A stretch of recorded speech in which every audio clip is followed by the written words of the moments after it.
with head coach Greg McDermott. We have Johannes Manigat and Doug McDermott. As has been the case, we have our two microphone folks. Reagan to my right, Chelsea to the left. Please raise your hand and acknowledge your identification and who you are affiliated with. We will then take your questions. We'll start with a statement from Coach McDermott about the proceedings earlier this afternoon and then move to questions for the student athletes. Coach? We were hooked up to start that game. Defensively, I thought our guys were extremely focused and locked in to what we needed to accomplish. It had been a while since we played Indiana State, although the end result was certainly fresh in our mind because we got our tails kicked when we went to Terre Haute 3 weeks ago. So I think our guys understood what we had to do. We wanted to try to get the pace in our favor, which I thought we were able to do. But defensively, we put together 40 pretty good minutes of basketball and kept them out of the paint, made them shoot some jump shots, which was our goal coming in. So really proud of my team. It's a little tricky when you have an overnight prep, and we didn't go to a gym at all. We did it all in the ballroom and on the watching film. And these guys were really locked in and really paid attention to detail with our preparation. So we beat a good team today, and we're going to play a good team tomorrow. Questions for Johannes Manigat and Doug McDermott on the left side, second row. Todd Golden with the Terre Haute Tribune Star. Doug, can you kind of elaborate a little bit on how the last matchup against Indiana State maybe affected your guys' focus for this matchup? Yeah, it played a huge part in it because we weren't satisfied, obviously, leaving Terre Haute. We got our tails kicked, and we were glad we got a chance to play them again. And we came out and threw the first punch, and it kind of was ours the rest of the game. So I thought we did a good job of just being really unselfish out there and holding them to 43 points is pretty incredible. And I thought our communication was great, and we were just clicking. Question fourth row on the left. To both guys, could you talk a little bit about that start and just how almost ruthlessly efficient you were? Johannes, why don't you start with that? We definitely threw the first punch, and once we had them back on their heels, we just felt like we needed to step down on them and make sure they didn't have any life in them. And that all comes from our preparation. As Coach mentioned, we didn't have a lot of time, obviously, to prepare for them, but the guys were mentally focused, and we understood what we need to do on the floor in order to get a win. And from tip-off, we just kind of showed that. So, obviously very happy for our guys, and, now we have to do the same thing tomorrow. Doug, your thoughts? Yeah, it all started with Johannes' three to start off the game. One of our best shooters on the team. It's an open three to get the crowd going, and we kind of just fed it off it from there, and that was great to see. We were just sharing the ball, having fun out there, having each other's back on defense, and it put us into halftime with some momentum. Question in the fourth row on the left. Doug, Rick Simler, WTHI-TV in Terre Haute. Last time you played ISU, they held you to 8 points. What was the biggest difference offensively this time for you? I tried to do a better job of moving without the ball and setting some more screens, slipping out of screens, and just trying to be moving more without the ball. And I thought that got me going, and my teammates were looking for me and found me in certain spots. And my three-pointer just felt really good tonight, and they did a good job of recognizing it, my teammates, and just felt really comfortable out there. Again, middle row on the left. Steve Porter, Alton Telegraph. For both players, is that as good as you guys can shoot as you did the first half, or play offensively the way you were hitting everything, or have you shot better in a half? Doug, why don't you start this time? I'm not sure on the numbers, but that definitely felt the best we've ever started off a half, and that's just due to our transition game. We like to run it up and down the floor to get the pace going and getting it inside, and that just opened up shots for our outside shooters. So I can't remember a better start to a game, and we've had good shooting nights, but this one definitely ranks up there. Johannes? I would agree with Doug there. We're just naturally an unselfish team, and we like to, give up a good shot for a great shot. And I thought especially in the first half, we were able to drive in, kick it out, and get our inside-out game going. So, once our bigs kind of dominated the paint there to start, our feet were set from the outside, and we were able to knock down a few threes. So, it was really good to see us go back to our old habits. Other questions here on the left? sometimes when you start that way offensively, defense gets lost, but just talk about the defensive effort, especially in that first 20 minutes. Jens, why don't you start? Like I said before, everybody was just mentally focused. We knew what spots that we needed to be in defensively, and which guys we could have helped off of, and which guys we had to pay a little bit more attention to.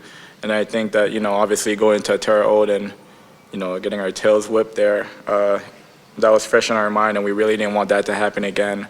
Guys were just mentally focused and just in tune with what we had to do. And it was all 5 guys on the floor where one guy made a mistake, other guys covered for them, and when we didn't make mistakes, we were really good. So, like I said, it was nice to see that, all 5 of us could communicate as well as we did defensively. Doug? Yeah, I thought we just did a great job of feeding off our offense. We were clicking on all cylinders, and that carried over to the defense end of the floor. We had each other's back, talking. We were in the gaps, and whenever you got a guy like Gregory affecting shots behind you, I mean, it makes it a lot easier for us because we got so much confidence in what he's able to do for us. Third row on the right, please. Both guys. One went away. Your thoughts heading into tomorrow? Doug, why don't you start? We're really excited to be back in the championship, and I mean, not a lot of teams can say that they 2 straight years made it to the championship game here. So, but we're not satisfied. We want to win it, and either team. I mean, we lost a game to both of them in the regular season, so we have some payback there. But they're both really good teams, and we got to be ready for a big game. And Jehens?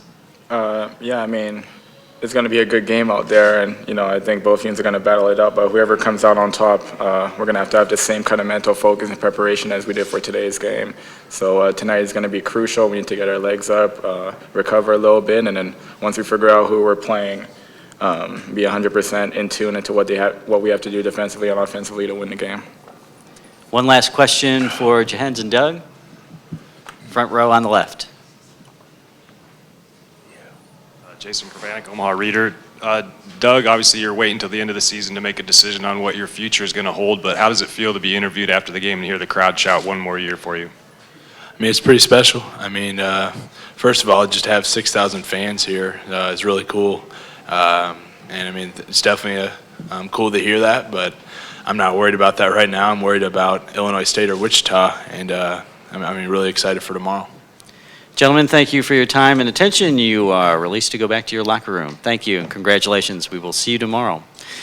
Just a note that Doug will be on his way to chat with the CBS folks before returning to the locker room, so those of you who want to catch up to him in the locker room, he'll be there in about 10 minutes. Questions for Coach McDermott? Hands up and we'll get the microphone to you. In the middle on the left. Greg, in your mind, biggest difference defensively tonight from a month ago? Well, number one, we didn't foul, and number two, we kept them out of the paint. Those were our goals coming in. And Jake Odom racked up a few fouls on us at their place, and when they're in the bonus and you have to guard Jake Odom, that's a very difficult task. So we didn't get in the bonus till 2 seconds left in the half, or 4 seconds, whatever it was, when Jake baited us into a foul there at the end. But those were the 2 keys, and I thought our activity was good. I thought our communication was good. We switched aggressively when we wanted to switch. We stayed home where we were supposed to stay home. It was very well executed considering we didn't have a walkthrough. We just basically did it on film.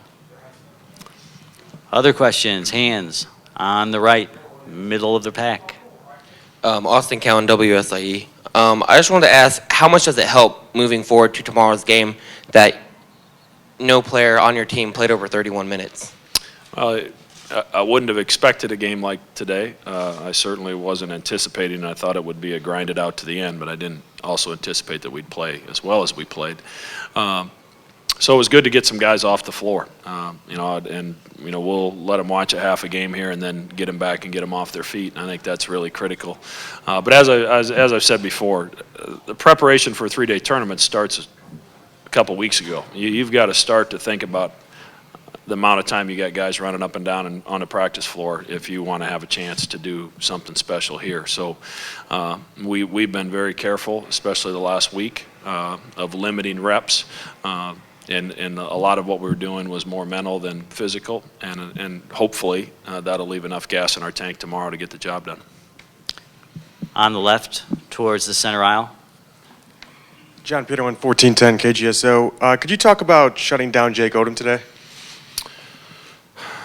I thought Austin Chapman did a good job of staying underneath him and not going for his shot fakes. Jake's so crafty with those fakes, and you have to stay on your feet and keep your feet moving on him.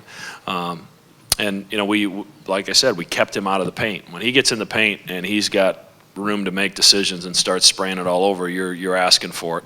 And I thought for the most part we did a good job of keeping him out of there. Any other questions for In the Coach back, back McDermott? there. In the back? In the camera well. On the right. Coach, you talked about it a little already, but obviously, was this the best half of basketball you guys have played all around this year? Maybe the first half of St. Joe's was very similar. We were functioning at a very high level offensively, and we took a good offensive team and really shut them down. But we've had halves where we've played really well. Given the stage that we're on today, I would say that was our best half of basketball. Other questions, and again here on the left. Greg, kind of the same mode of the question. When you go through some struggles like you guys have had this past month or so, do you forget how efficient you guys can be offensively when everything's clicking? I certainly haven't forgotten about it. I think a few of my friends in the media for a while, you included, probably forgot about it. It's the same guys, and Piv, we've said it many times, and I think you've heard our players say it. Basketball's such a fine line. It's a bounce of the ball here, a bounce of the ball there, a second foul with 15 minutes left in the first half that's not called versus a second foul that is called and sends a guy to the bench.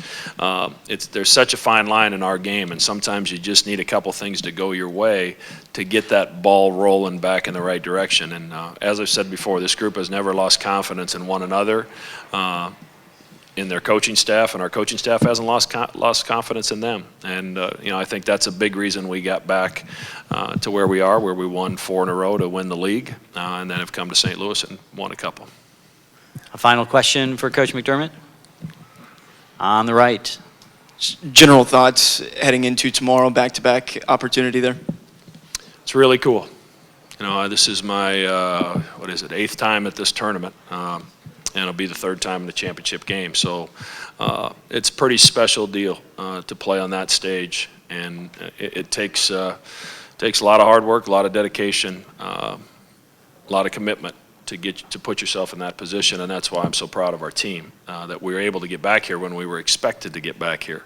I'll enjoy the next couple hours because I won't know who we're going to play. And then the worrying will start as we try to put together a plan for 2 very good basketball teams, and I think it'll be a great game out here that's going to start here in a minute, and I think it'll be a heck of a game tomorrow. Coach, thank you so much. Congratulations, and we will see you tomorrow.